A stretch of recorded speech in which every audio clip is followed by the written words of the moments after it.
So, good evening, everyone. Our today's topic will be Naxalism in India, and I will be covering it in few subparts like what is Naxalism, how it started, and what were the reasons behind it, and how it is impacting India, and what can be the possible solutions to tackle Naxalism. So, starting with what is Naxalism? Naxalism is basically a type of insurgency, and insurgency is a armed conflict or the revolt against the government authorities or its policies. And Naxalism is basically a Maoist insurgency that is affected by the communist ideology of Mao Zedong of the China.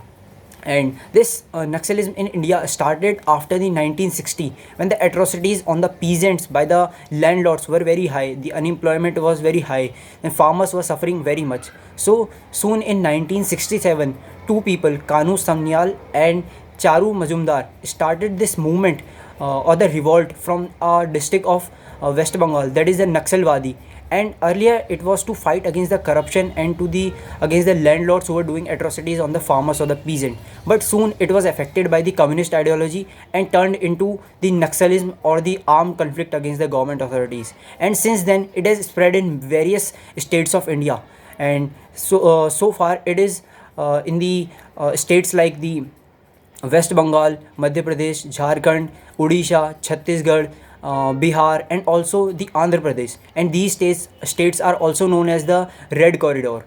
And so, starting with what is the now talking about what are the reasons behind the spread of Naxalism. So, very first was the corruption and the atrocities against the poor people and the farmers that led to this Naxalism, the growth of this Naxalism. And after that, that is the rich and the poor gap in the Indian society, as currently around 70 to 73% of the Indian wealth is accumulated by the 1% of Indians. So this shows the rich and poor gap between both and this was to against to fight this. And the other was the corruption is in the government schemes or the policies, as these people in the tribal areas were not getting much of benefits, and also the development was far away from reach, and these areas were not even connected by roads or by internet or by the communication. So these were the main reasons behind the its growth. Now talking about how it is impacting, so it is impacting very much India's international image also, and also the India's internal security, as causing a major challenge, as each year around hundreds of our CRPF or the Central Armed Police Force jawans are getting killed by these Naxalites. And also these Naxalites are also stopping the development and the connectivity which government is trying to provide continuously. And this is the main reason these states are of the Red Corridor are also lagging behind in the Indian economy, and also stopping the big industries to coming into these states, as soon as the government start developing these regions, these Naxalites come and stop that development. So now let's talk about the what can be the possible solutions or the way forward to stop them.